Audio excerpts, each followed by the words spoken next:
start my video a little bit early. Monday Night Raw is almost over. There's like 20 minutes left in the show. This is Jacob Cass, 2024. My name's Eric, but my gamer tag is Jacob Cass, 2024. We're gonna do my review on wrestling. Gonna talk about what happened on Monday Night Raw tonight. My video will be like an hour and 30 minutes. Make sure you guys hit that like button. Leave a comment. Please subscribe to my channel. Let me know in the comments section if y'all want to see more. Thank you for watching. Thank you for all the support. My video is sponsored by the other podcasters like Salamonster, Denise Salcedo, Fightful Wrestling, JD from New York, the Good Might Work commentaries. I'm not gonna do my predictions. I don't think. Wait. I think I'll do my predictions on Friday. Right now, I'm just gonna talk about the Go Home Show, the SummerSlam, here on Monday Night Raw. We will talk about the news and rumors. I don't think I talked about this one yet. We do have some news and rumors for AEW. We have something about Corey Graves attacked by AEW artists over Jack Perry chair shot.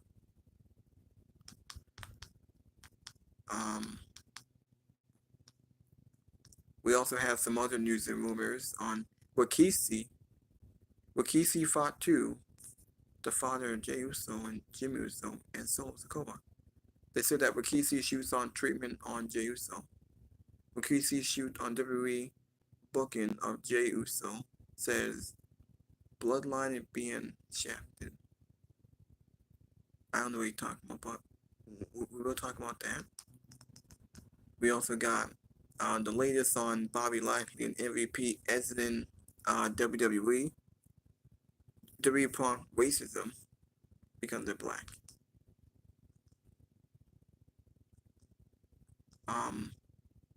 We have Kerry Silton not happy about the state of Ring of Honor. This is Silton unhappy that Tony Khan is not treating Ring of Honor right. We also got the most polarizing match in AEW history with MJF and what's his name? I forgot the guy's name. Omega? I don't know.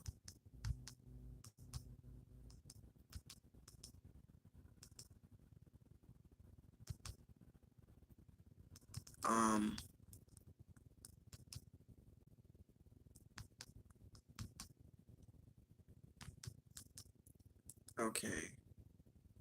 We did have AEW Collision, MSM versus FTR, Leo Rush versus Pac.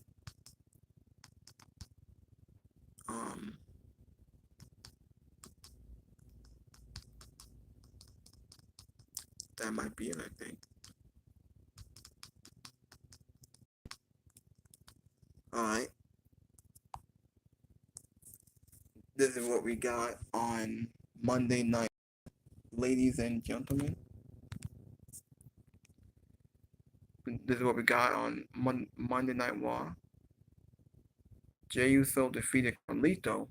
He speared the apple out of Carlito's mouth, which I thought was hilarious. Kind of nasty, but hilarious.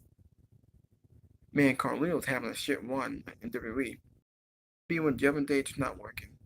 He looked like a joke. I do like the storyline with Liv Morgan and Rhea and Dominic. Liv Morgan destroyed the Jevon Date property. She burned it. She pretty much ruined it. And ruined their attires. We did have Karrion Kross beat Xavier Woods in a pretty short match. Pete Dunne helped Bronson Reed beat Sheamus. He had the Shillelagh and he got Sheamus the match. So those two are still going to be feuding. I'm glad that Bronson Reed picking up wins. Sonya Deville, Shayna, and Zoe injures Leah Vega. They did have a 6-woman tag with Kaden Carter, Katana Chan, and Laura Valkyria. Match was like, what, 7 minutes? They won pretty easily, and then Damage Control came out, so they're gonna review them as if the fans give a shit. No one gives a shit about that. But I will tell you what they did give a shit about. The Wyatt Six brawl with Chad Gable and the Creed brothers. They finally took out the mask, and now we all knew who it was, but on TV they finally revealed the mask. Eric, Eric Rowan, Joe Gacy, Death to Loomis. They finally took off their mask. Chad Gable did go backstage to Adam Pearce and asked them to book a match with them. So I think next week, hopefully that this happens this week, but next week, match will be made official. The Wyatt Six versus Chad Gable and the Creed Brothers next week in a six-man tag. It could be a troll or a swerve. Maybe they don't want to wrestle. I hope not. Hope they do wrestle because it's time to see the Wyatt Six in the ring. See what they do in Aston. So hopefully they have this match next week. Now before they came out, we did get the Creed Brothers defeated the Alpha Academy. Matt Chad Gable for this the Alpha Academy. And that's when we got the Wyatt Six coming out. How the show opened? It opened with Seth Rollins, CM Punk, and Drew McIntyre. Seth Rollins, the special referee in their match. He also announces a few things about their match. Rollins explains his referee instructions.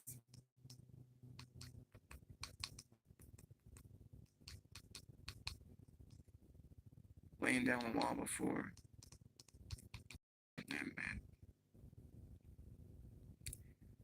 The main event, we have Gunther prepares for SummerSlam with a match again. Oh wait, I'm sorry. Gunther prepares for SummerSlam with a match with Finn Balor. That's tonight. It's crazy that we've seen this match in the main event. Back in I think it was 2020, where they were posted in NXT UK when Gunther was Walter, who both were Finn Balor on this NXT UK. But it never happened because of the pandemic and all shut down, so match never happened. It's crazy that we're getting the match tonight on Monday Night Raw in the main event. SummerSlam on this Saturday, August 3rd.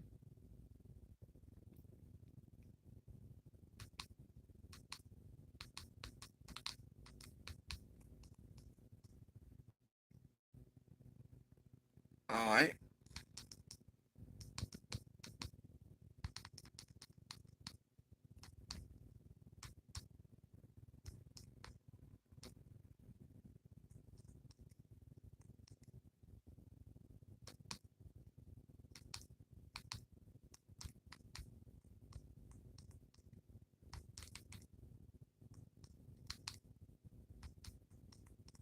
Oh, whoops, my bad.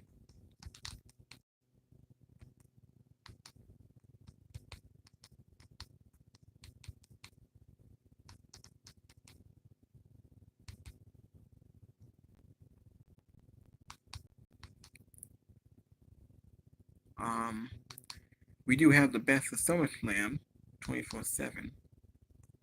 That all? I think I gotta wait for more.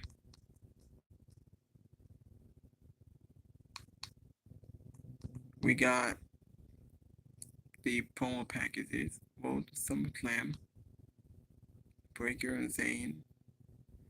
What's crazy, this is Sami Zayn's first SummerSlam.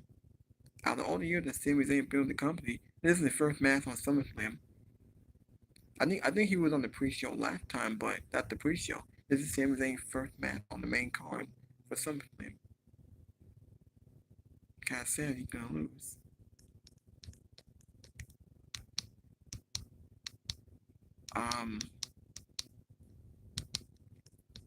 I didn't think Raw was good tonight. The only thing I liked was the opener. Everything else was like filler, in between.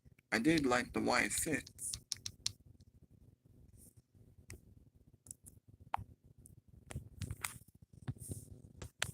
Yeah. So let's go back to Monday Night Raw.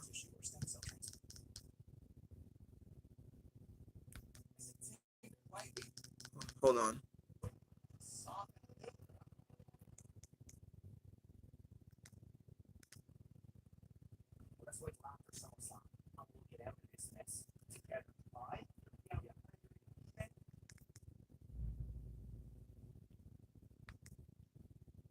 Okay. Hold on.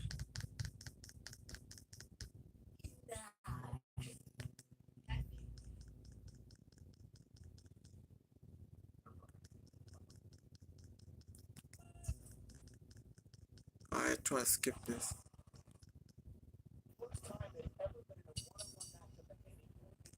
Wait, what?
Alright.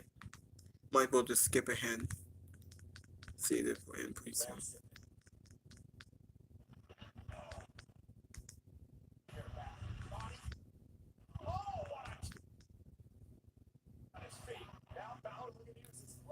Show's almost over. We got like 5 minutes left.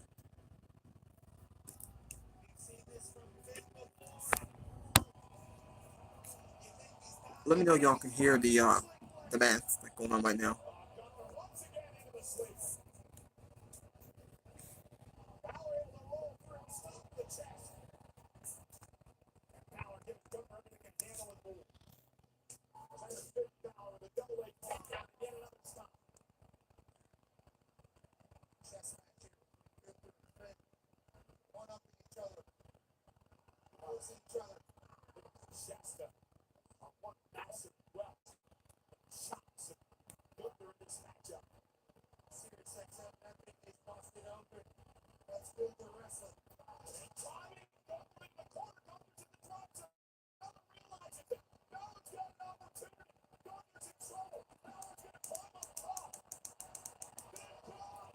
Can y'all hear it?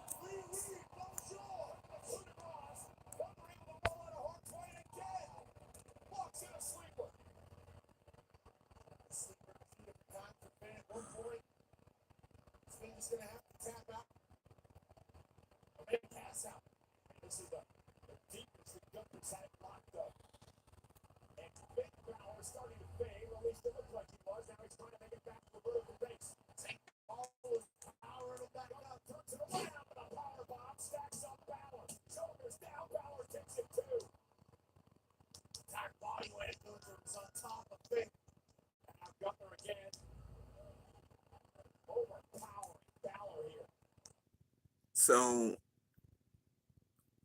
I just want to let you guys know that next week, Raw will be on Sci-Fi next week. They already announced it. The Monday Night Raw it can be on Sci-Fi next week.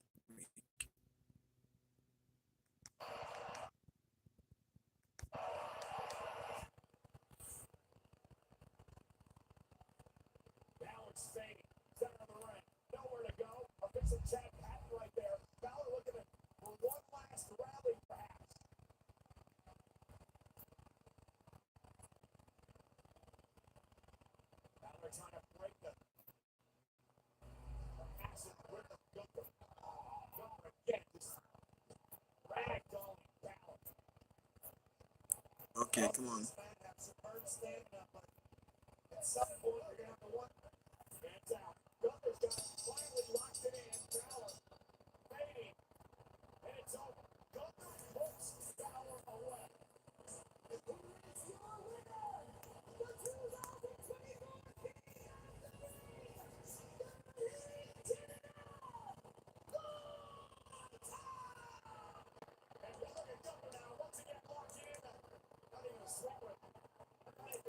Gunther wins.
And the show ended just like that. It ends with the brawl.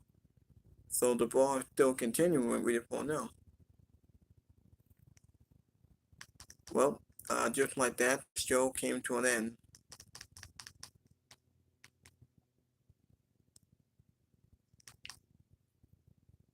They're still brawling, but the show ended.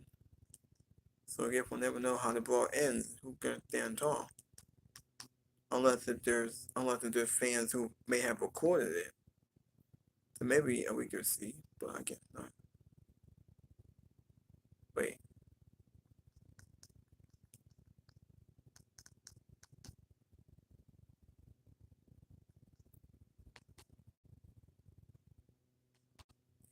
The assassination attempt. At this point, we've seen so many different clips, but another clip came out today. I'll show you this one as well. I don't know if you've seen this one that came out today with the cops walking around knowing minutes before and then you hear the shooting.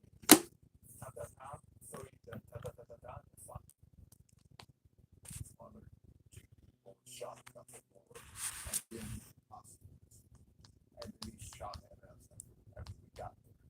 We tried to take him peacefully into custody. That's not what he wanted, so we shot a graveyard dead. That was his choice. So I've been there and done that. When I saw the very first interview of the shooting of President Trump, I knew immediately they screwed it up. Because regardless of what else happened, regardless of the different, I can tell you, wake up, America.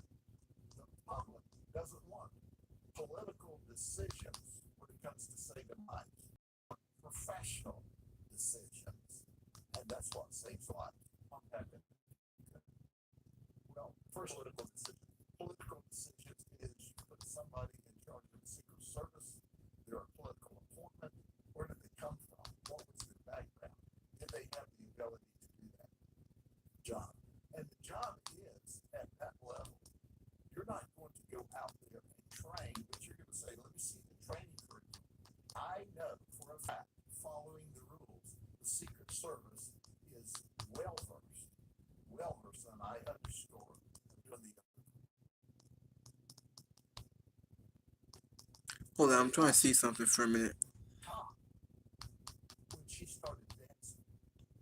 Continuing on in our analysis of the Donald Trump shooting up in Butler, Pennsylvania, we have some real incredible news to share tonight, especially with new text messages from the cops that prove that they actually were aware of their shooter over 90 minutes before the shooting actually occurred, when they had previously told us only an hour. So we have an exclusive interview to show you with all of the SWAT team on ABC that appeared this morning.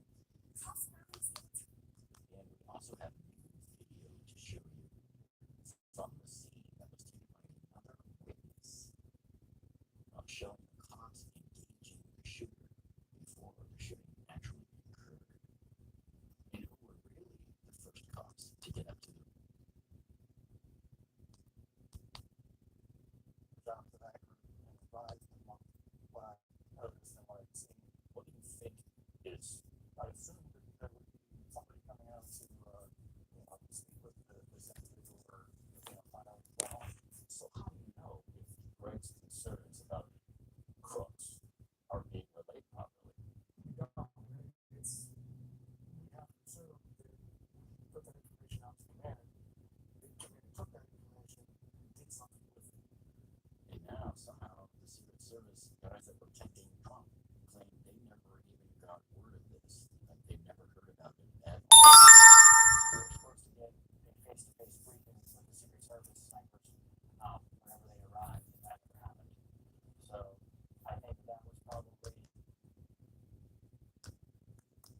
think she did.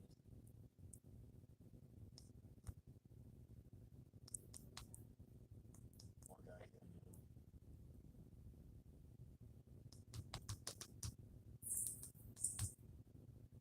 5 minutes, of course.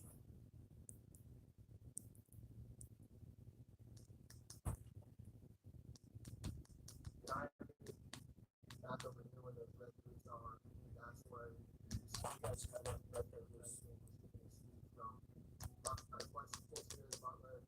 All right, thank you. All right, Colonel Paris, did you notice when you showed up on site what the tallest structure on the site was? Can't. I might well delete that because I'm not gonna need that. Now let me just go back to Monday Night Raw. Alright, now let's talk about the show.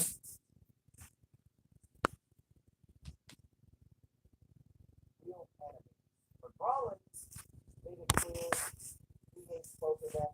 He's calling the shots and he's calling count outs. He refused though. Said that very expressive. He's probably gonna let things get out of hand in order for these guys to settle their differences. However, Rollins did make it clear that if either of them see something to him, he will put their heads in the dirt. Now, Punk talked a little bit, said he doesn't want Rollins' help. He said that, actually, let me back up here. Drew McIntyre commented and said that he wasn't even trying to hurt CM Punk at the Royal Rumble. Said the bell at SummerSlam is going to be CM Punk's worst enemy. And McIntyre said he will not stop until CM Punk's heart stops. And then Punk had a response.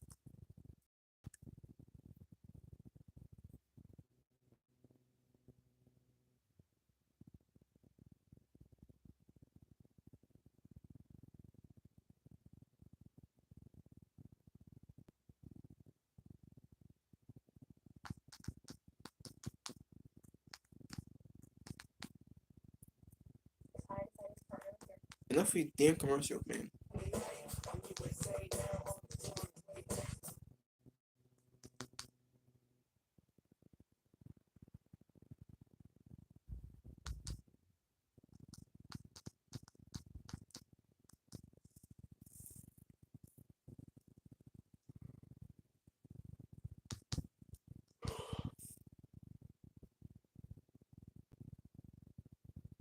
Wait.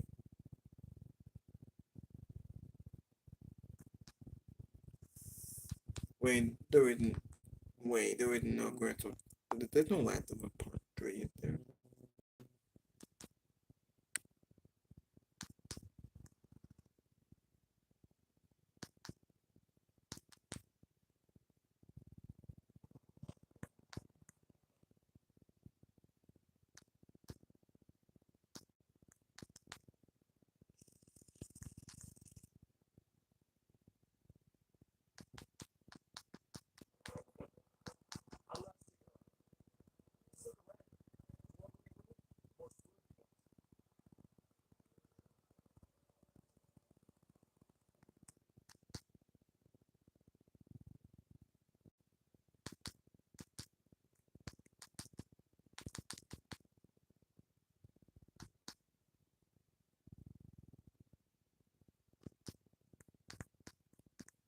I hit the other one.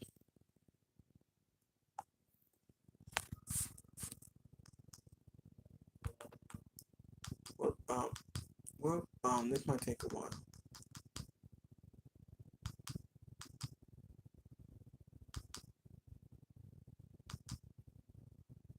So I start the same way that they start.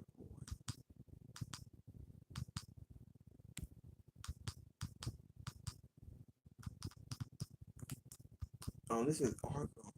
How come Argo didn't do it? Even they know.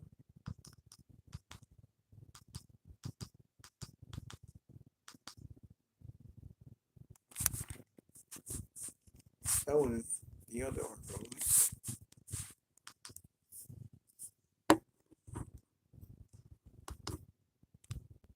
The why it says unmasked.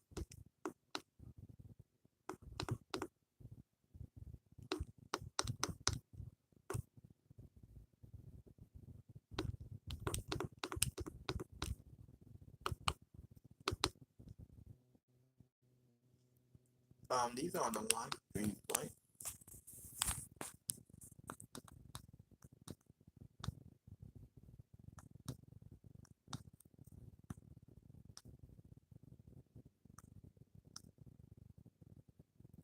Now, Argo hadn't really done much of live stream. Maybe the pay-per-views.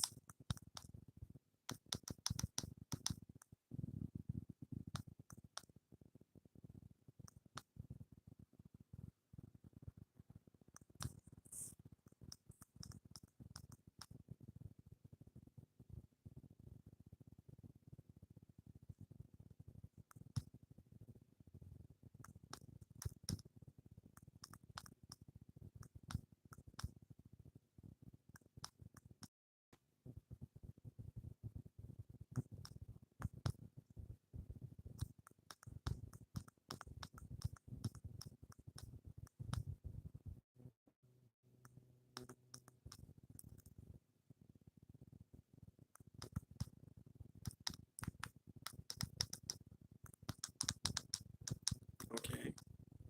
We have Kristen Miracle. He did say he was coming on vacation, so of course he's not back with more videos.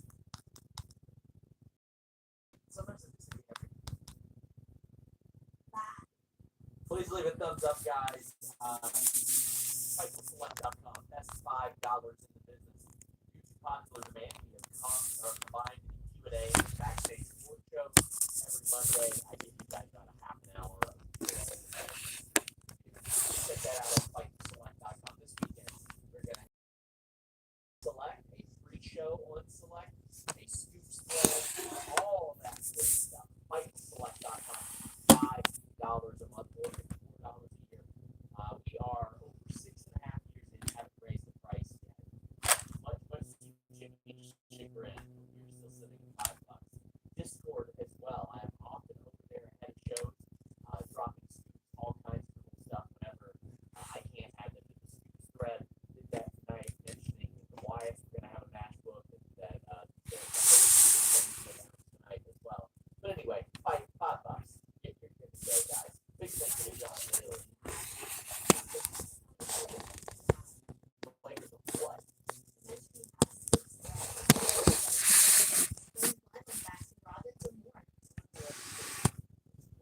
Discord, they keep it open right here on my desktop. We have the Ask SRS, Sour Graps, In the Weeds, AEW ROH, WWE, New Japan, and Puro, TNA, Joshi, Indies, Wrestling News, Fightful Site News. We're about to add a Bet Online one as well. One for art, one for NXT, the Olympics, showing collections as well. So we've got about 20.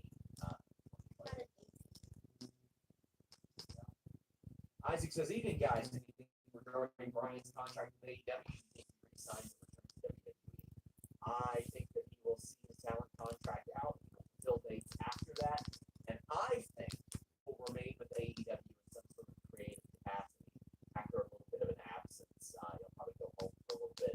He is well liked behind the scenes. Fightful Select reported on Sunday him saying that they don't want him, or the doctor doesn't want him wrestling until All In is a shoot. He was not involved in some stuff that he was supposed to be involved with because they are trying to preserve him for this big moment. It is important to the company. It is important to Tony Khan and people in AEW. What are you seeing for his future? I would hope that he does remain with AEW because I really think that the contributions that Bryan Danielson has brought, not just in ring but behind the scenes, is something that I think AEW definitely needed. I think that Bryan is also a level-headed guy from just stories right here, just from what we know of who Bryan Danielson is, whether on camera. I think like he pretty much presents, like you can tell what kind of character Bryan Danielson is, and I think that having somebody like that with so much knowledge of the business and just a person that can talk to all types of people and get along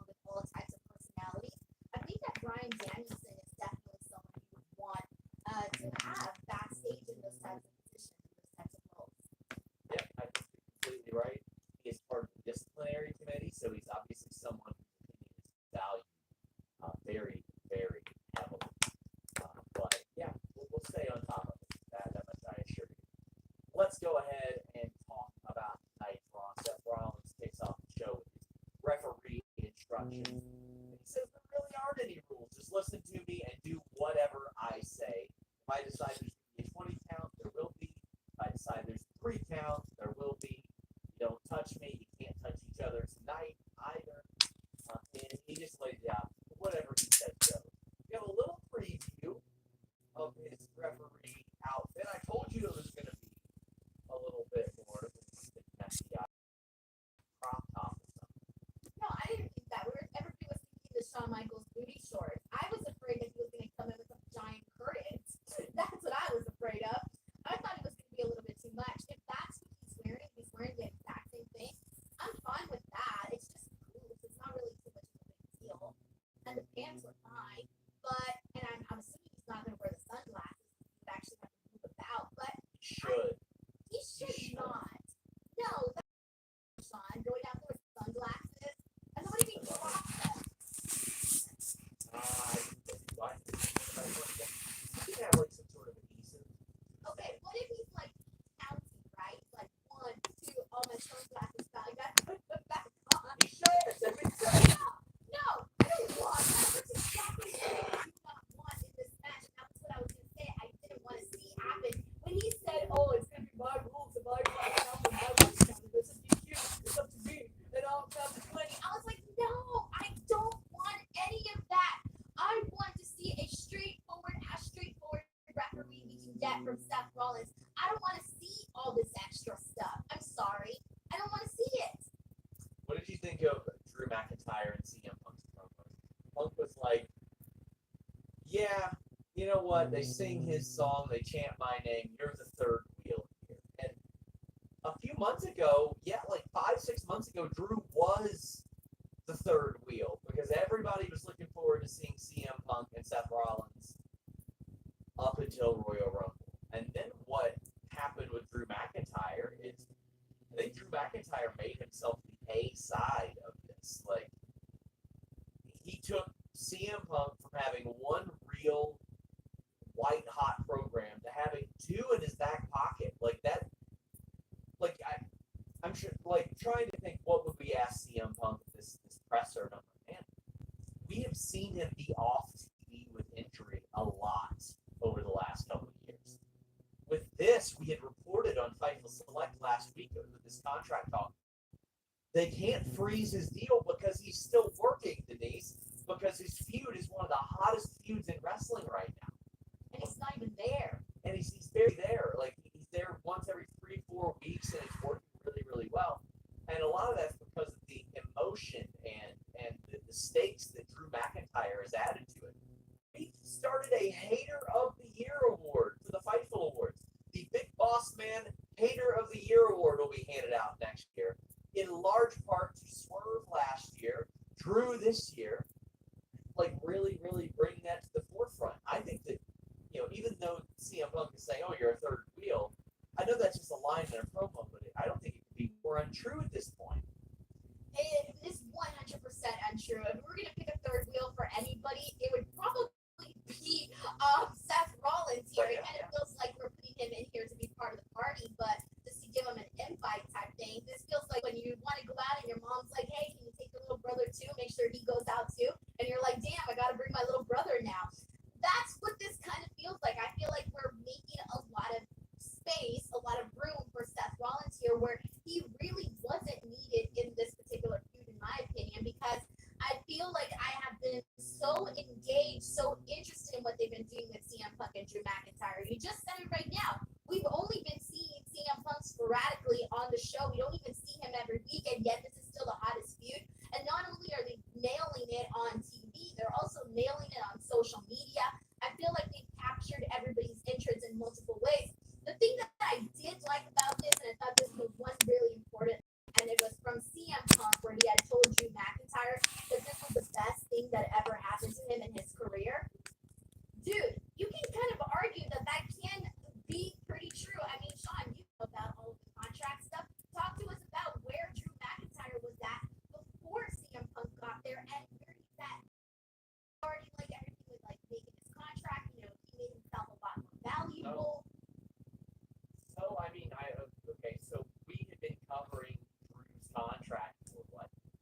6-7 months at that point. Around WrestleMania, I was told that he's operating on the assumption that last year's Mania could be his last one. Now that's before they extended him past Mania due to injury.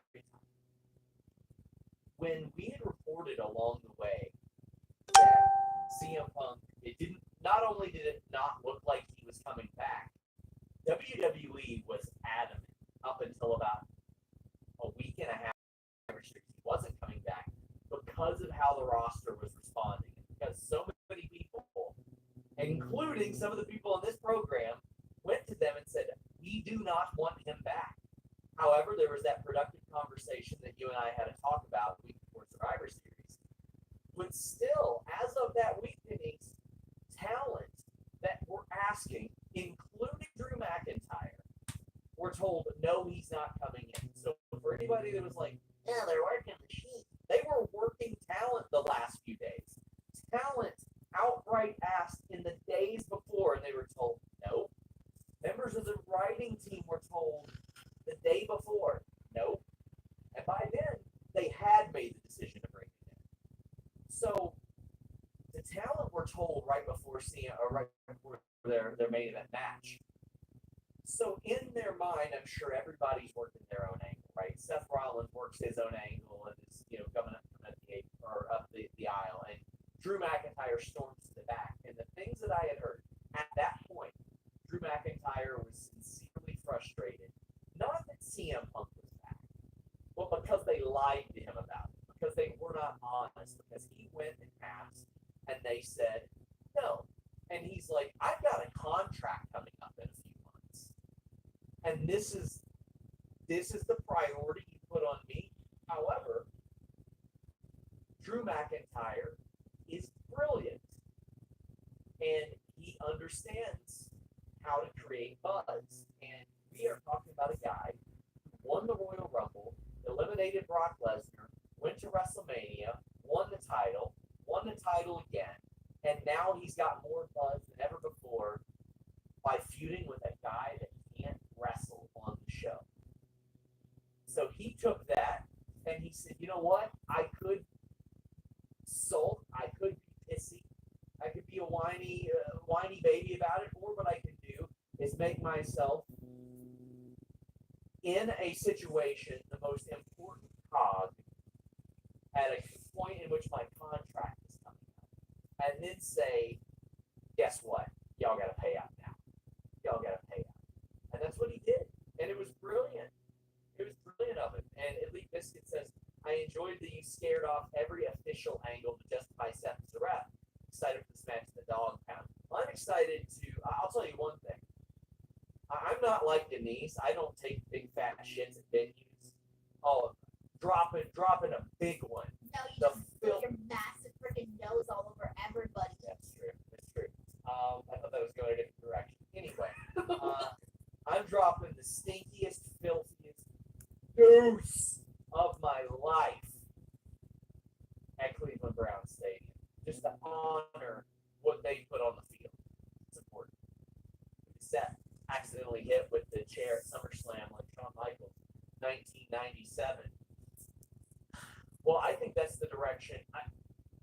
I feel like they got us back at Hell in a Cell eventually.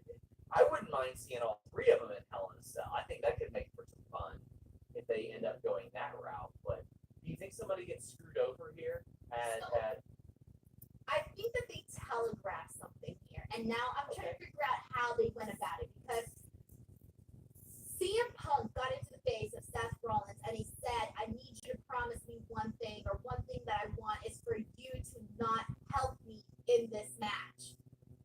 I feel like that basically told us, oh, he's going to unintentionally help out CM Punk or probably screw it. I don't know, but I feel like that line, once we're coming off of SummerSlam, we're going to go back and we're going to reference this line right then and there, because I feel like they telegraphed that, or they're at least trying to do something there with that particular line. And I know that line is going to come back and haunt us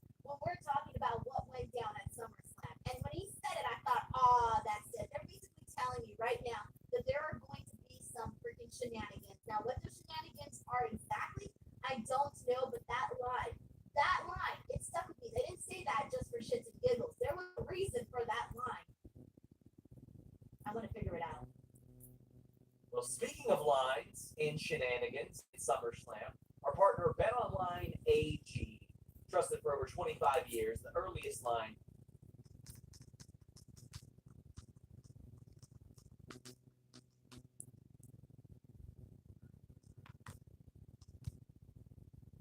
For the pharmaceutical industry, the two things that were missing were one, transparency, and two, trust. Raw multiple times today. Another cool thing that's happened just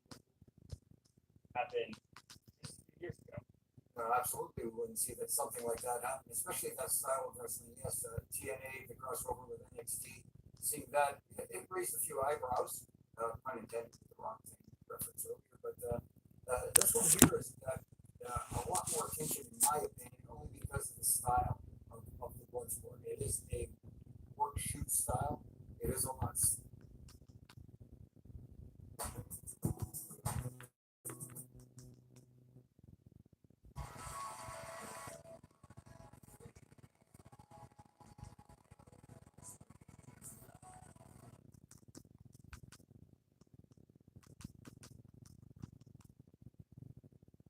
We got Mr. T, we got the new one. Somebody just counts over there. We got Mr. T, the new one, Vontae. Good to see you. Richie Zalvadar. See, we got Mike Kumo, Jacob A, Shell Shock. Might be missing a few others if I can.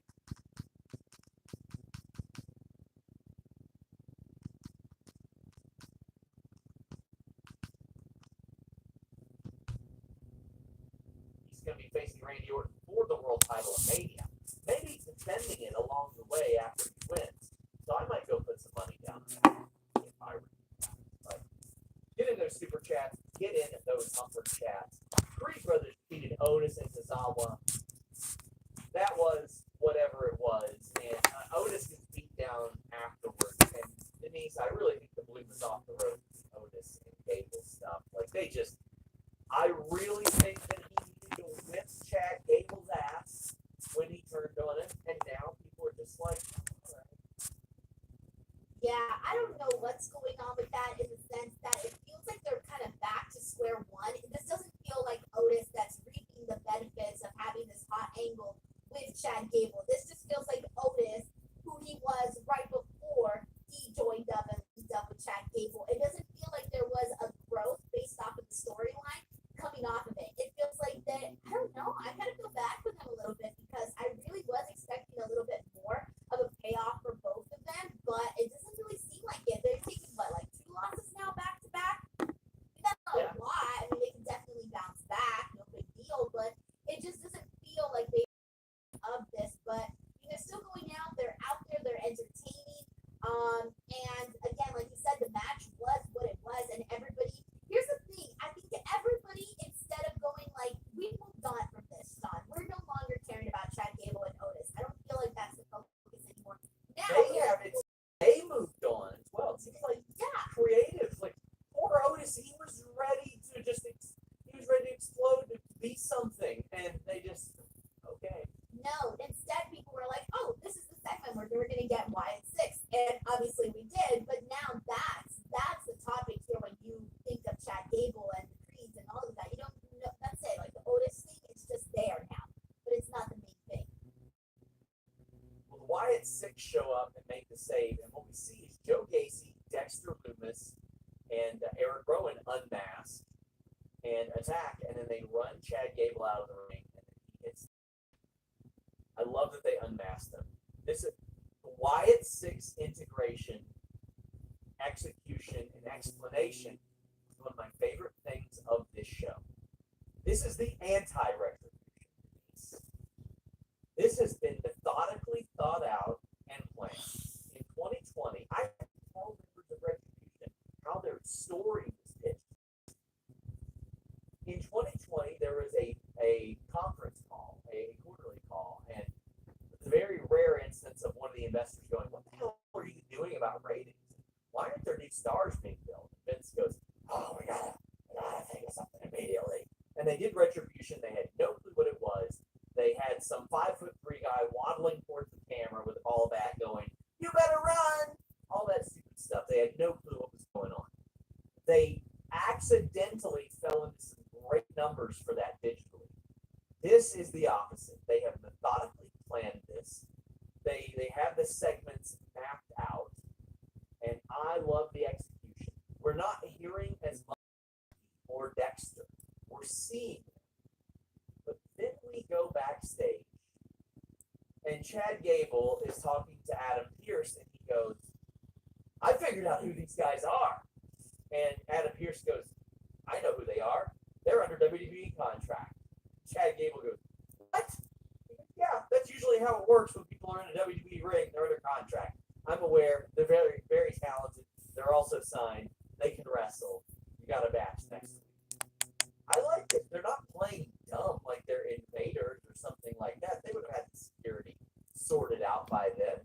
I thought that the execution of all this was very good. And what I like the most is that while I have to suspend my disbelief a little bit, it's not insulting to my intelligence as a result.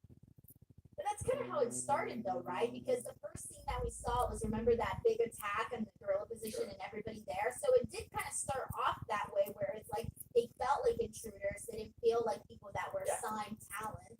And so I guess somewhere down the line that changed, and I think that it probably changed when we saw Bo Dallas in there. Remember when he was in the room with Adam Pearce? That was probably when I guess things changed. So I don't know, but yeah, they did at first come in like intruders, but.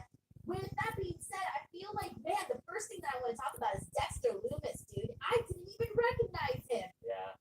Talk about a massive makeover that was definitely needed, because I don't think we got so much of the exact same Dexter Lumis, and we all know which Lumis I'm talking about. The one where he's just staring, the cold hard serial killer look on his face. That's what he was giving us, and it got old. It was in the beginning. It was like, oh, that's spooky, that's scary, because he just had that face. Had the look, but it got old.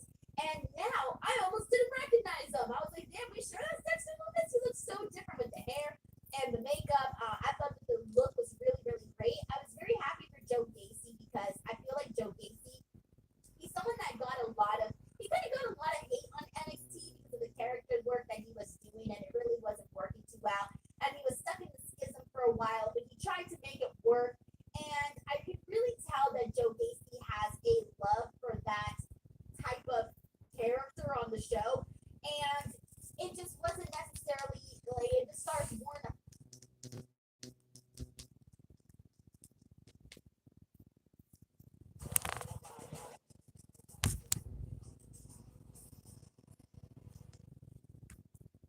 and possibly coming back and having a relationship. And I believe what he has, or what he's been doing, is a Legends deal. So not anything where he would be on TV or have a recurring role or anything like that, but like a Legends type deal. And so that's cool. But man, this show could have used him tonight. I was waiting for him to do anything. The thing with me is I was already looking forward to SummerSlam. I know there were some people who are nonplussed about the card coming up on Saturday. They don't think that the two championship matches, the strongest title matches that they could have put together, and they're not. They're not. Seth Rollins against Gunther would have been a much stronger match. Cody Rhodes against Randy Orton would have been a much stronger match. We didn't get either one of those. Even still, though, I think the build to SummerSlam has been good. And the card is such that I am looking forward to it. I was already looking forward to it coming into tonight. This show just did not do anything to get me any more excited for what we're going to see. So, this is your Monday Night Raw review.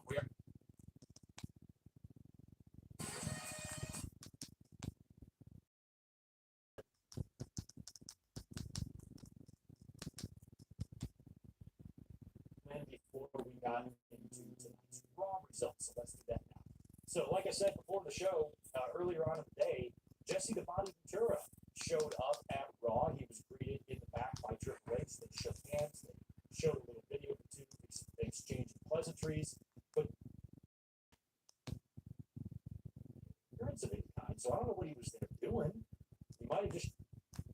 And it's like, okay, well, how will that all work out? And that ended up being one of the most successful videos and interviews we did ever.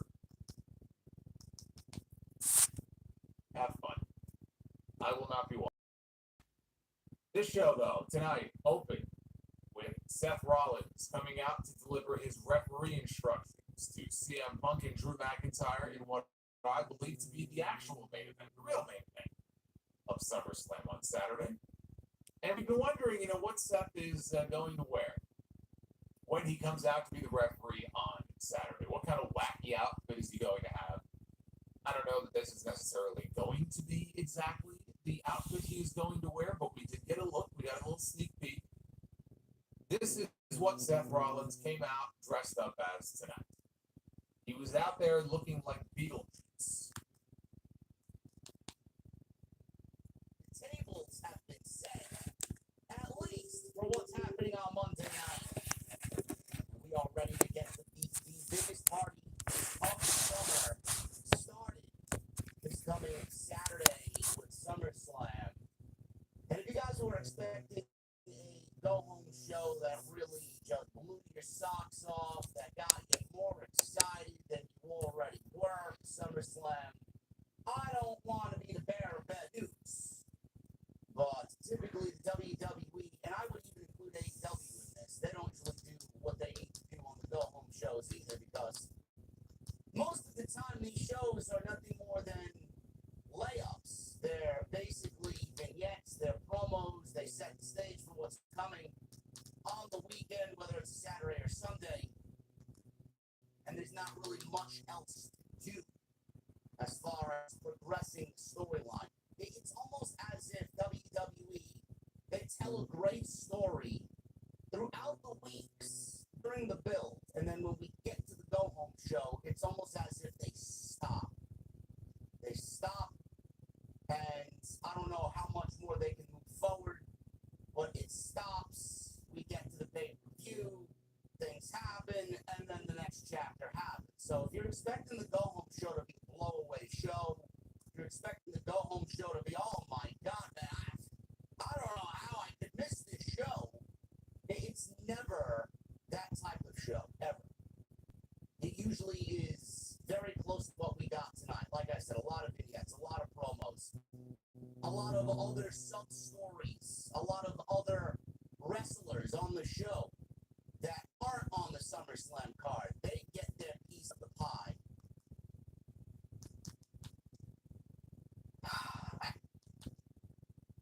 The segment was to establish what the referee instructions would be.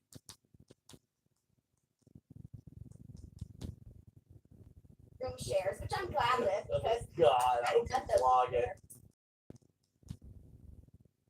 The match is off. I don't think that would really be reality if they put their hands on Seth Rollins. I think all that would mean is that Seth Rollins just isn't going to be the referee, which would be fine with me because we don't need him here for this. Big Seth fan, just don't need him here. I just don't. So as soon as Rollins says, "You lay one hand on me," the match is off, and then Punk immediately gets out of the ring. And Punk leaves, and he basically gets on the mic and says, "I'm not leaving because I'm worried about what you guys are going to do to me. I'm worried about me doing something to you and fucking up this match, so I'm going to stay out here." Drew McIntyre tries to convince Seth Rollins that Punk is the real enemy here, and they have a nice back and forth on the mic. Seth says that he hates Drew just as much as CM Punk does, and hates CM Punk just as much as Drew does. So he has issues with both guys, so neither guy's going to have to worry about him being unbiased because he hates them both equally. He's not prejudiced, hates them both equally type of thing. So Seth gives his, finally, after all this back and forth, he gives his referee instructions, which basically just consists of, wanting to be overly obnoxious with his authority. You have to listen to me. He's a pro wrestler. He's a veteran wrestler. He's been wrestling for, a decade and a half. He knows how little wrestlers respect referees. So now all of a sudden that he is one, he's commanding all this. This is Eric Rowan, Dexter Loomis, and Joe Gacy. They walk down the ring. They get on the apron. And we get the Wyatt Six unmasked. I was shocked that WWE actually gave us the Wyatt Six unmasked tonight. I did not expect Joe Gacy, Eric Rowan, and Dexter Loomis to take the masks off and reveal themselves to everybody. I thought we were going to have to wait I'm glad they did. I'm not complaining about it. I'm just surprised that they actually went. Yeah, me too. They gave us at least an idea of what they are going to do. And a lot of people were joking around, oh, they're going to wrestle in the masks. They're going to wrestle under the fucking characters of the funhouse. That would have been ridiculous if they did that. They could not afford to do that. The one thing that they need to do is differentiate this version of the Wyatt family from what Bray used to do with the Wyatt family. It cannot mirror what Bray did with the Fiend. It can't. You can have similarities. You can have callbacks. You can pay homage in certain ways and certain aspects. But I'm glad that they unmasked because that gives us a glimpse into what WWE is planning on doing with these guys when they get in the ring, which we'll get to that in a second. They will be unmasked, and now we know who they are. We knew who they were coming into this. I think everybody knew. If you're into the Wyatt lore, if you pay attention to WWE, you knew who these characters were underneath the masks. Side note, Dexter Lumis looks fucking badass. Yeah. If there's one guy that stands out in the group, it's Dexter Lumis. Complete transformation. We saw Dexter Lumis as the silent, psycho killer type. He still has that vibe, but I mean, he looks like he should be the lead vocals for a fucking underground death metal band. He's got long blonde dreads. He's got a big X painted on his forehead. He looks badass. So if there's anybody that has undergone a positive transformation here from what he was previously, it is Dexter Lumis. So good on that. He stands out immediately, and I hope that he gets a lot of shine because I was a big Dexter Lumis guy before he ended up joining the Wyatt Six. I was surprised that they got unmasked tonight. We talked about this on this podcast. We talked about this with Solomon on Tuesday Night Titans. Are we going to see some form of the Wyatt Six against Gable and the Creeds at SummerSlam? Will we see Uncle Howdy versus Chad Gable at SummerSlam? We're getting a match, but we're not getting it at SummerSlam. We're getting this match happening next on Raw, on the Fallout show. So it's the Raw after SummerSlam. Joe Gacy, Eric Rowan, and Dexter Lumis in a six-man tag team match will make their in-ring debuts, the Wyatt Six, against Chad Gable and the Creed Brothers. I'm all for it. WWE needs to do one thing and that is let them wrestle. We got the masks. They unmasked themselves tonight. We know who they are. They show up next week, and they put on a bang. WWE does not need to do anything extra. They don't need to do anything more than what we got tonight. We know who they are. Send them in there and let them do their thing. Don't wrestle in darkness. They don't need to wrestle in fucking dark. They don't need to wrestle with the smoke emanating from underneath the ring to make it all spooky. There doesn't need to be side effects or special effects or whatever kind of effects on Monday night next week. The lights need to be on. We need to see how vicious these guys are. They need to go in there and be brutal killers, and they need to go in there and impress. First impressions. How many times have I spoken on this platform about first impressions? You only get What? Yeah.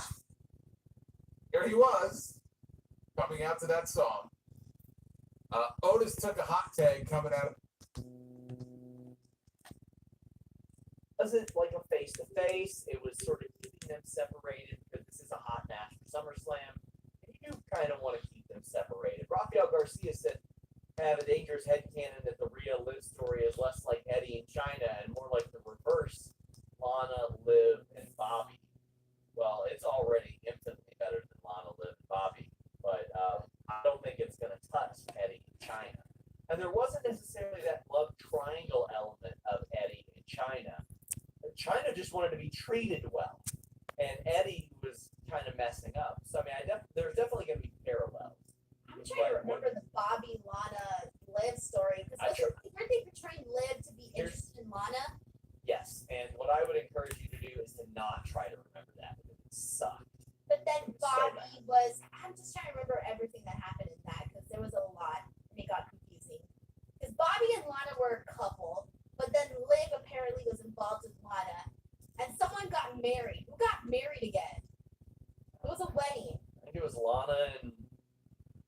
Lana and Bobby were trying to get married, weren't they?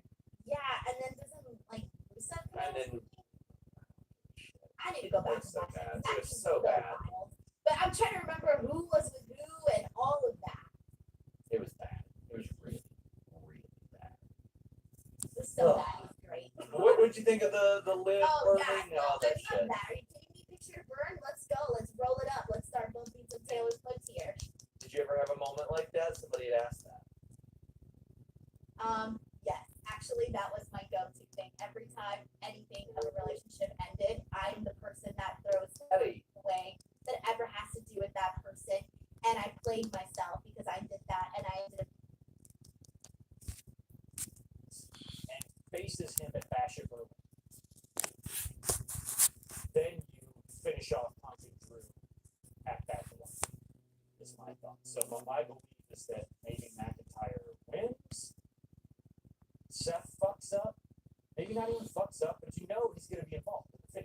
They wouldn't put Seth in there in his frilly little sequin referee outfit or whatever the hell he's going to wear at SummerSlam if he wasn't going to be a part of that finish. So he's going to be blamed by the loser, whoever that is. So if he does something, McIntyre wins, Punk blames Seth, accuses Seth of screwing him, challenges him and Bash at Berlin, then you can have McIntyre coming out to maybe screw Punk cross twice.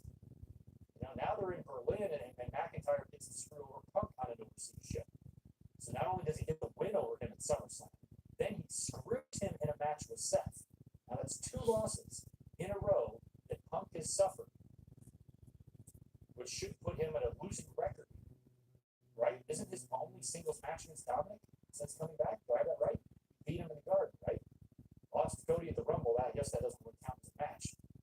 But he's 1-0 in matches since coming back to the WWE in November. Unless I'm forgetting a match, let me know. So if he loses to Drew because of Seth, then blames Seth, gets a match with Seth and Bash at Berlin, and then Drew screws Punk there, and Seth beats him, and then Punk challenges Drew to fight. You know, all this interference. You know, I tried to fight you at SummerSlam. I had you beat, Seth screwed me up. I then took my, revenge on Seth, and I had him beat, and you screwed me. You know, so we're even screwing each other. It's so much interference. What we need to do is settle get a this like haircut. men, just the 2 of us, inside Hell in a Cell, bad blood. There you go. That's where Punk gets his victory. You know, that Punk wins Hell in a Cell. The Blues drop 2 straight matches to Drew and then win the one that counts. Which, could even be a match with a title shot stipulation or something. Giving him a title shot at Sets. featuring Cody Rhodes today. No, it popped up on my YouTube feed, but I didn't get a chance to watch it. I've been wanting to watch the Hot Wings one with Jada Bianca though. That's been on my to-do list. I just want you to know that this is brought JD.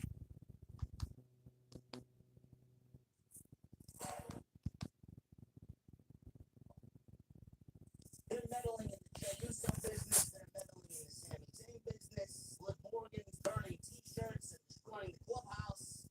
Damian Priest has Gunther at SummerSlam. Where's Finn Balor's role going into Saturday night? I don't know. We're gonna lock coming out of the Judgment Day tonight again all over the show, and we will get into all of it on this show right here on OTS. And I want to thank you guys very much for joining me here on this Monday night. In the corner, the point of all of this is the referee's attention is diverted. His back is turned. Sheamus is in the corner and he starts setting up for the Brogue King. Now, I think Bronson Reed's foot was supposed to be trapped in the ropes, but it wasn't. And he is walking up the ramp backward as Uncle Howdy walks out. So Gable runs away into the distance. And now it's been later that Gable and the Reeds want to face the 3 of them next week. Our first Wyatt 6 in-ring match during this incarnation. That's right. Yeah. So we had our first, I guess, in-ring unmasking of the remaining 3 Wyatt family members who we introduced. So, and they're going by their old characters. I mean, they are acknowledged to be the same people as previously existed. In fact, here's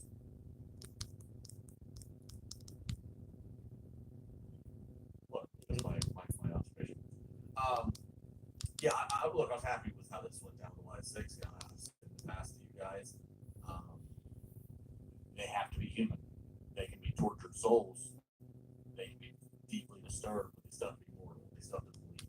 And so I thought them taking the mask off Casey, Rowan, and Loomis, I thought that was a good acknowledgement of that. Because again, they wear these masks. Maybe that's their separate identity. They relate to what those whatever. We go down all the jargon, but to take them off and to be real people while you're going to deliver wrestling moves, that was good. And then no other way, the piece of offense we got with Casey and Loomis, powerbomb one.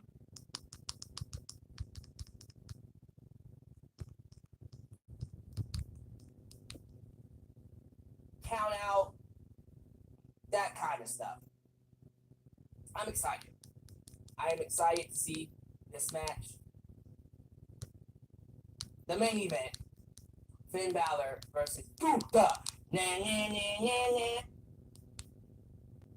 But that was going to be a match of the year candidate. But the match didn't happen because I think Finn Balor got hurt. And then he was out. It was either Finn Balor got hurt or Walter. One of them got hurt in the match. Actually, no. I think what happened was neither one of them got hurt. The pandemic happened, right? The pandemic happened and the match got canceled. That's what happened. I was like, wait, either one of them got hurt or something happened. And I was like, wait, that's right, the pandemic. The pandemic happened. That. I also enjoyed the fact that Gunther brought up the fact that Finn Balor was supposed to be all of these great things, right? All of these big things were supposed to happen to Finn Balor, but he blames it on the Judgment Day, saying he hasn't lived up to his full potential. And I thought that was really great. And I hope they run this back, considering that he didn't actually pin him. So I almost want to see them run back Finn Balor and Gunther. So I did enjoy this main event. Yeah, I liked it in the ring. I was just like, man, what's up with the crowd, man? Like, what's going on here? What's from what's preventing him from giving it?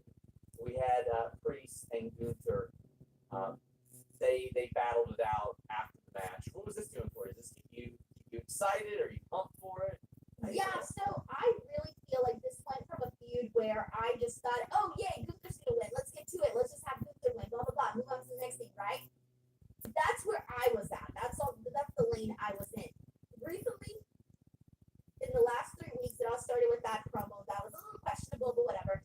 And then the following week where we had the Raw, and now this week, I feel like in this short amount of time, this has probably been one of the stories that has been helped out tremendously in the last couple of weeks of storytelling. I really feel like it went from, again, we're all just expecting Gunther to win and let's just disregard Damien Priest, to all of a sudden, hey, there's people that are like, you know what, maybe we should keep the belt on Damien Priest. I'm still waiting for this. I think this is Gunther's moment. I think it's gonna happen. But what they did was they really built up the heat for this match, where all of a sudden it's more than just two guys that happen to be in this match together. It's more than Gunther just qualifying to earn the spot. Now it's become personal, and I feel that the direction that they've gone with it has made it far more interesting, to where all of a sudden I care about the story between Damien Priest and Gunther. Well, I care about saving you guys some money. There's no sponsor that I use more while I'm awake than NordVPN. The pause, man. Great. Are you giving it to her, kissing her, making out with her on TV, just like you said he wanted to for the first time since 2011. And that would be a nice moment between them. And now you've got McIntyre and Rollins at Fashion Berlin. Maybe you could have Punk be the referee there. And then you can still do Hell in a Cell. So it works either way. That is the one positive thing. Even though I don't think Seth is really needed, the one thing that he does offer, the one thing that is involved that gives this match, is that you can do either guy winning. It does not matter. It should not affect the course of the feud or whatever you want to do or whatever your end game is. It's probably a way to have either guy win here, just depending on what you do. It basically gives them flexibility in how they want.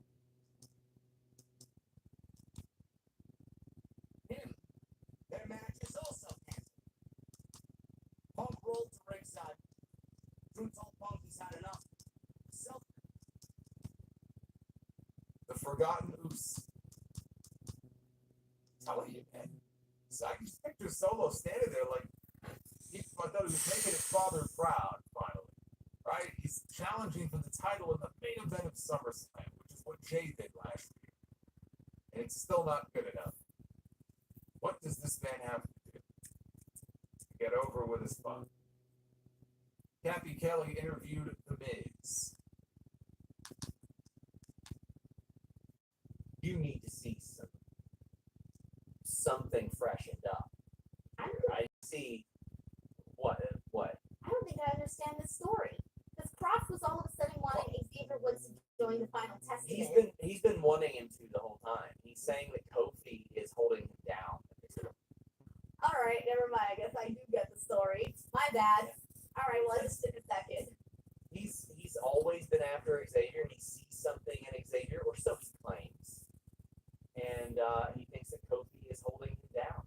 So I think that they need to get to the point here. And Michael says, "What changes would you make to the Final Testament wins?"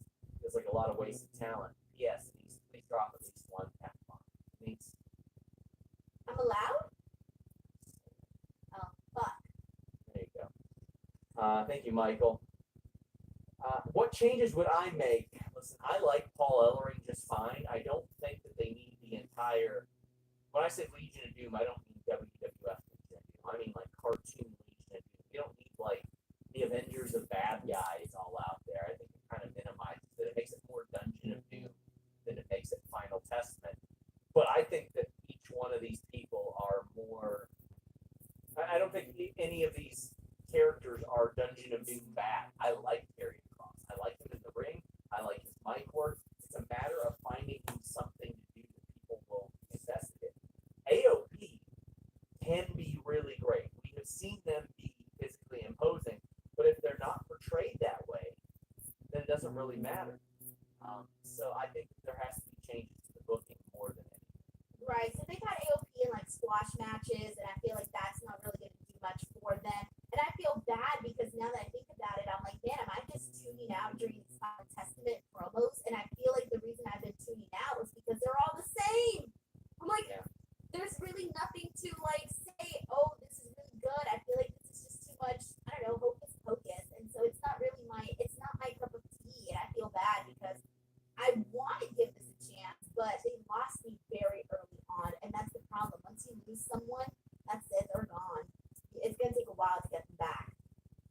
So Vin says, sorry if this has been asked, any reason Jesse the Body Ventura didn't appear on camera. I'm sure he's just there visiting, but WWE is also very smart about this now. If somebody's there visiting, they're going to get a digital clip out of it, see what the reaction is, and see if the audience has any desire to see them in any capacity. What I want to see is Karrion Kross talking to Jesse the Body Ventura in his Jesse the Body Ventura impersonation that he does, which sounds exactly the same. Really? Yes. Oh, he did it on Chris Van Vliet shows. Zelina Vega interview. I mean, she's got a knack. Like I don't see her miss on promos. Like she always delivers on these promos. I don't think the booking always reflects the things that she says, with her being a threat or being in front of the line. But whenever she's given some promo material to use, I think she always delivers it really well. There are no hiccups. There are no stutters. It's almost so natural for her that it's too. Figuring out life after high school. Top rope, as the three men are walking towards the ring, she jumps on the table and takes him out. Gable scurries away into the entranceway. And then the three guys from the Wyatt Six stand up on the apron, and we know who it is. But for the first time, they reveal their masks. Now, I think we've seen Rowan without his, but not AC Loomis yet. So they stand up on the ring apron, they're looking at the crease, and Rowan takes off his mask. Joe Gacy takes off his mask for the first time. He's got some longer hair now. And the craziest one was Dexter Loomis, who pulls off the mask. I don't know who he's supposed to be, Ramblin' Rabbit or something. He's got like dreads now and like long hair. He looks crazy. He's the biggest transformation we've seen so far. And they get in the ring and they take out the Creeds. So we're now seeing them in the ring. They're letting us know who these people are. They're not trying to pretend that Joe Gacy and Bo Dallas is not Bo Dallas. These are all different people. They're acknowledging that they're WWE wrestlers. So we're starting to get an idea now of how this type of gimmick and story and character is going to translate to the inside of the ring. So that's kind of a first, and and I'm happy that we finally got those masks off. Because one of the problems with Bray Wyatt's stuff back in the day, prior to his death, was that a lot of it was dragging on, and it was taking so long to get things happening that fans just started naturally losing interest. And I feel like they're doing a little bit better of a job. They're still taking their time, but it's not like a snail's pace like it was before. So now we got the masks off, and later on, I don't know where it is in my notes. They beat up, by the way, the Creeds. Gable is in. You know what I'm talking about? We have body language. I'm not sure. Gable sees it and scurries off the crowd. So it doesn't look like there's going to be time to get, Uncle Howdy and Chad Gable back SummerSlam. Time. That's probably not going to be out of the card. We are going to get a match next week. And let me just skip to my notes to where this was. Because right after that happened, WrestleVotes tweeted out, right after that segment, that later on tonight on Raw, they're going to announce a sixth match for next week. So a few segments later is where we get a Wyatt 6 segment with Dexter Loomis. He's the one interviewed by Uncle Howdy, and very, kind of cryptic stuff there. So they're kind of interviewing these guys one at a time, getting you familiar with kind of who they're going to be, and making sure that they acknowledge and touch on their past and who they were. And so then we cut backstage, and that's when Gable is there with Adam Pearce, and he asks Adam Pearce for a match. But before he does that, he goes, "Look, I found out who the Wyatt 6 is. I'm so smart." So very, very smart, very smart, very smart. And he figured it out. He goes, "I know who they are. Pearce, it's Joe Gacy. It's Dexter Loomis. It's Eric Rowan." And Pearce is like, "Yeah, I know that. They're all on WWE contract." And Gable's like, "Well, they're all on WWE contract. I need a match with them." So he looks and goes, "Okay, if that's really what you want, it's going to be Rowan, Gacy, and Loomis, or whatever their Wyatt 6 names are, against Creed and Chad Gable. Creeds and Chad Gable next week." So not at SummerSlam. This is going to be on Raw next week. We're going to see the Wyatt 6 in the ring for the first time. Sam's sister Abigail and Uncle Howdy. And now they're in the ring. And hopefully this is going to be fun. I hope so. I'm still on the fence. My heart is with it because, to me, this whole thing, the whole point of this, is to honor the memory and the legacy of Bray Wyatt. Doing a wrestling storyline, creating something in his image as a tribute or a coping mechanism for his family or the wrestlers that he worked with that are a part of this, and WWE wanting to do something to, maybe help give his legacy a better, ending, or have his spirit still be present in WWE. Because one thing about Bray Wyatt's death, it's really the main roster death, I believe, since Chris Benoit, where he was, the way he came through NXT. And if you look at the WWE roster now, and a lot of the AEW roster for that matter, think about how many people are doing.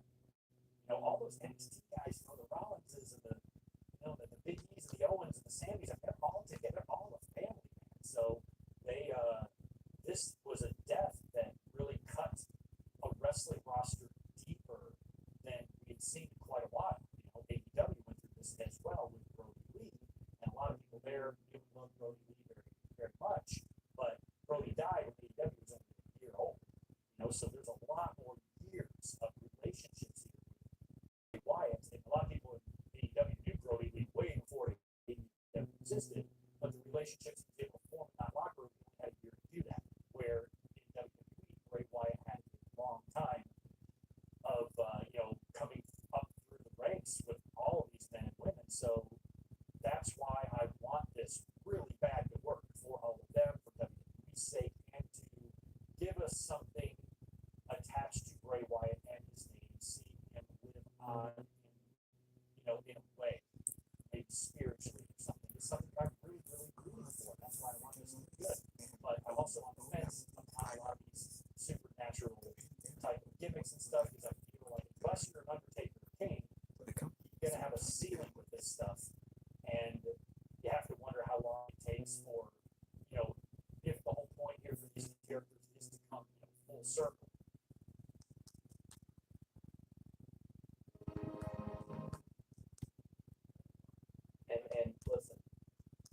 also, yes, Beyond the Bell is tomorrow morning. But with me saying It's the group was on, or the group just ends, you know, and Bo Dallas comes to his senses and realizes that, you know, all this pent up rage over the loss of his brother, you know, wasn't the right way to deal with it. You've got a whole different idea of storylines to change their characters and keep them moving.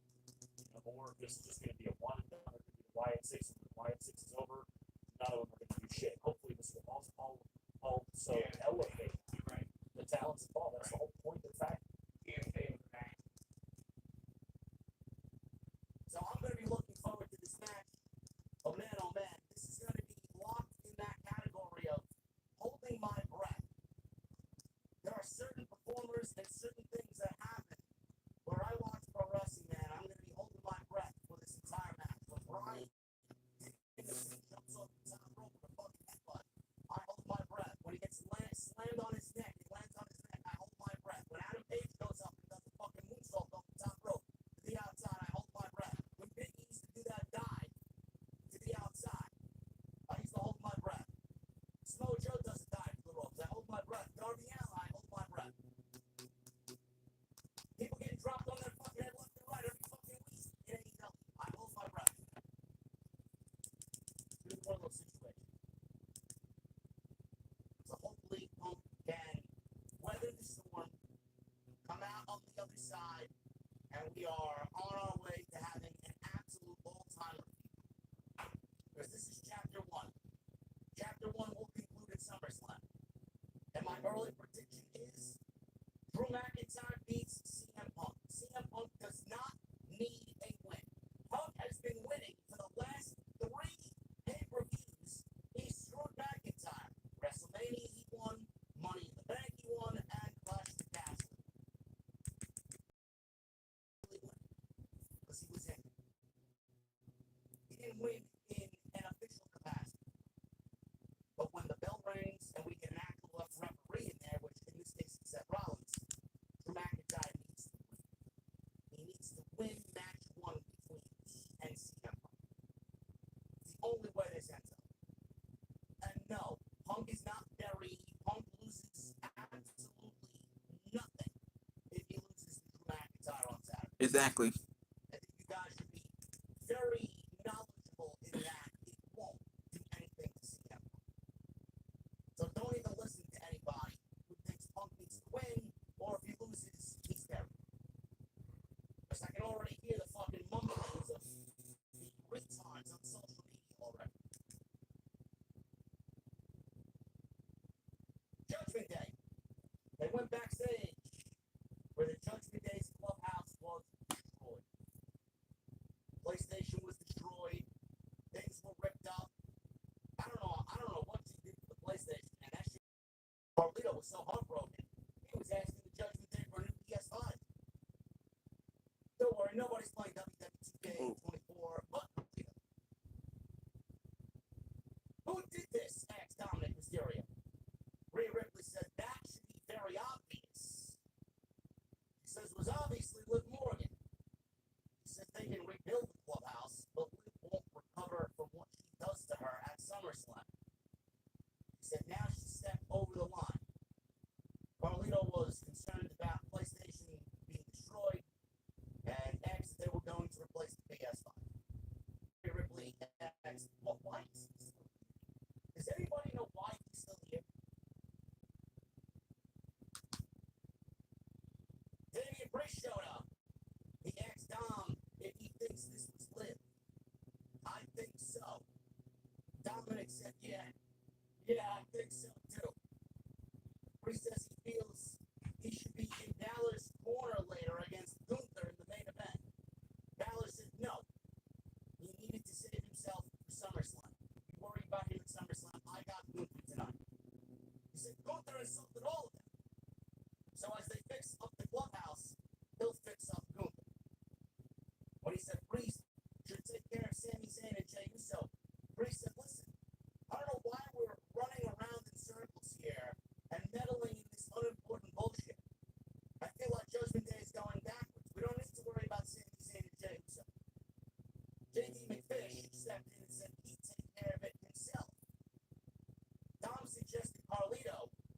Show start with Sami Zayn. Carlito then says he's gonna go talk to Adam Pearce and get the match signed for tonight.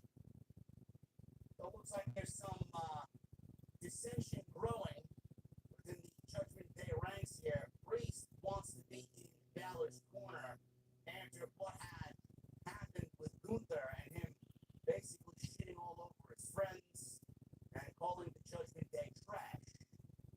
Balor doesn't want him out there. Balor does not want anybody to help him. Priest feels like he needs the help. So, I don't think that's going to work out in Damian Priest's favor if he continues to push buttons. Because Balor, I feel like Balor is just going to get even more upset. And I'm already of the belief that Balor is in cahoots with Liv Morgan. And I feel like Balor is going to end up kicking Damian Priest out of Judgment. That's the way I feel. And I feel like, and I'm still in this camp, I said this last week, I'm going to still remain in this camp. I could be wrong. I feel like Dominic, that's just the way that I feel. We'll see what happens, but right now the clubhouse of the Judgment Day destroyed by the vengeful Liv Morgan, who's now turned into the psycho ex-girlfriend. Never really an ex-girlfriend to begin with. She just wants what she can't have. I don't know who's going to say no to Liv Morgan. Put Liv Morgan in a position to be the psycho ex-girlfriend. Huh? Some of you guys may act like that, for all I know. You love a problem. You get turned on by the fucking problem. I know people like that. I've been in those same situations many, many years ago.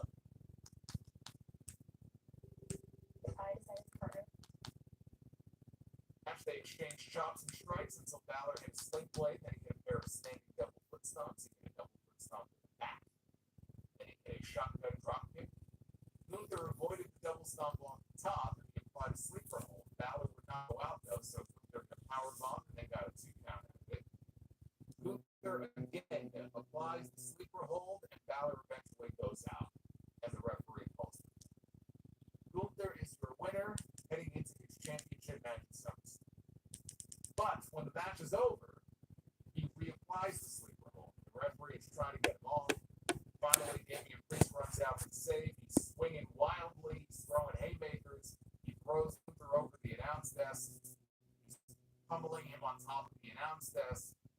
And he was just throwing him around and throwing shots as they went off. It's probably a good sign for those of you who want Gunther to walk out of SummerSlam as the World Heavyweight Champion. The fact that when we left him tonight, he was getting his ass kicked by Damian Priest. Whether it's SummerSlam or whether it's Berlin, Damian Priest, I guarantee you, is not getting out of the month of August with that World Heavyweight Championship. I don't think he's getting out of Cleveland with the World Heavyweight Championship. I think he goes down to Saturday. For all the talk about Damian Priest wanting to go it alone, Gunther beating Finn Balor tonight and then doing what he did when the match was over and reapplying the sleeper hold, kind of adding insult to injury. That could give Finn Balor a reason to get involved in this match. Even though Priest said, I want to go it alone, it could give him a reason to come out and get involved in that match on Saturday. And it ends up costing Priest the title. Could very well go down that way. Now there's an alternative scenario where maybe Balor gets involved and he costs Gunther the title. Some kind of a disqualification finish. Gunther's not happy with him. Priest is not happy with him. But he lives to fight another day as the World Heavyweight Champion, and we end up somehow with a triple threat match in Berlin, and you save the Gunther title win for Berlin instead of him going in there as the defending champion. I'm of the mindset that he'll be going in as the defending champion, but again, maybe they push it off until then we get a triple threat match, which would not be a bad match. As a first-time ever match here tonight with these two, I enjoyed it. Not nearly as much as I would have if they had more time, no commercials, better crowd, better atmosphere for it. These two absolutely need to have a PLE match one day. Whether it's a singles match or a triple threat match, they need to have time to go out there on a bigger show, have more time, and really just let loose and don't hold back and let the focus be more on them. Because again, this wasn't about Gunther and Finn Balor. The story is Gunther and Damian Priest. Finn Balor was just out there as a member of the Judgment Day. So it never felt like that was even really the focus of this main event tonight. Hopefully, when it happens again, we get a one-on-one match between them, maybe next year at some point. Balor, maybe he'll be a babyface again at that point, and he'll be challenging Gunther for Gunther's World Heavyweight Championship. That I would like to see. So, good stuff here, but nothing more than that. And everything else on the show was just very paint by numbers. As I said at the very beginning, it was just filler to get us to SummerSlam. I cannot wait for it just because I'm just ready for SummerSlam. I'm ready to get these matches done. I'm ready to get these stories forwarded so we can get to the next chapter and we can move on to the next story, the next phase of these stories. Bloodline, get Roman Reigns back. Let's move to the next phase of the story so we don't get constant beatdowns every single week for another month. Rhea and Liv. Let's find out where Dominic stands. What happened with him on Saturday? Does he betray Rhea Ripley, as I think he will? Not necessarily take that story in another direction. I expect Liv Morgan is not losing that World Heavyweight Championship on Saturday. CM Punk and Drew McIntyre. This has been building since January. Seth Rollins is involved. We know he's going to factor into the finish. Depending on who gets fucked over in the end, it should be Punk. That throws another wrinkle into things, and we'll see what the match ends up being in Berlin. Because I think the end game here is McIntyre and Punk inside the cell. That's in October. What do we do to get there? How are we getting? Bayley, Nia Jax, WWE Women's Championship. I talked about that on the podcast as well, and what I think is going to go down there. Tiffany Stratton, is she going to cash in Money in the Bank? If so, is it going to be successful? LA Knight and Logan Paul. I don't think we're getting the U.S. title change. A lot of people think that we're going to get one. I think I'm in the minority on that. Is this finally going to be LA Knight's time? Is he finally going to get a title here on the main roster?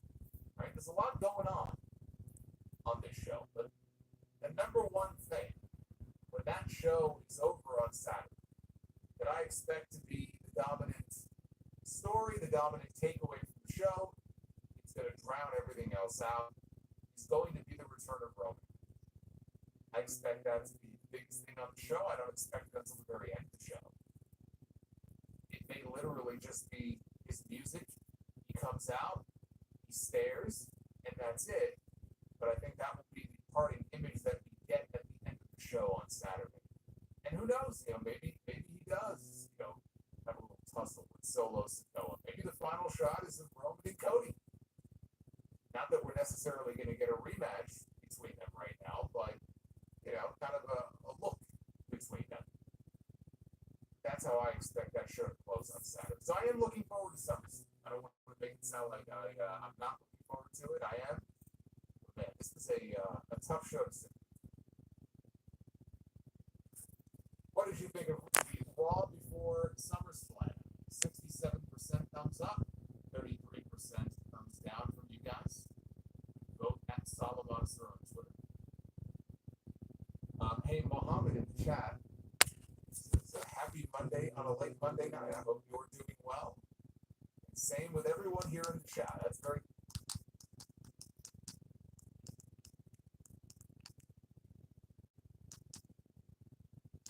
All right.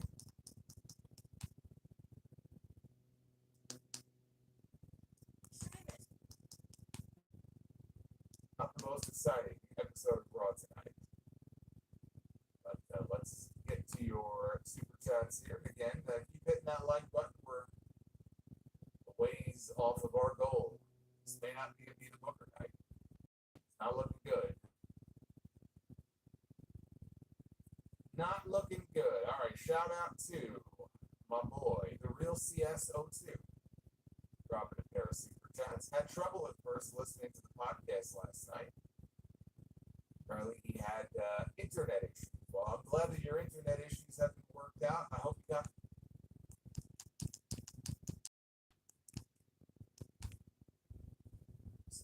all the fans should be able to see this coming as well, because Liv made her intentions known right from the beginning of the event. Roman looked very impressed with the Bronze Reigns loss 300 pounds. Around 350, I would say.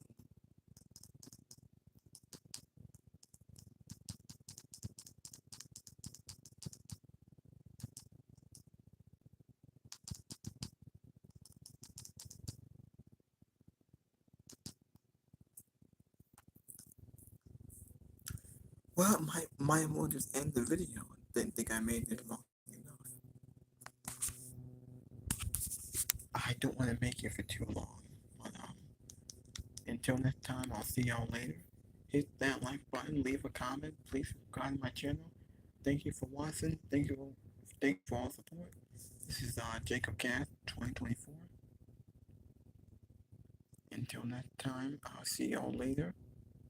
I will do my SummerSlam predictions probably on Friday. I'll do them.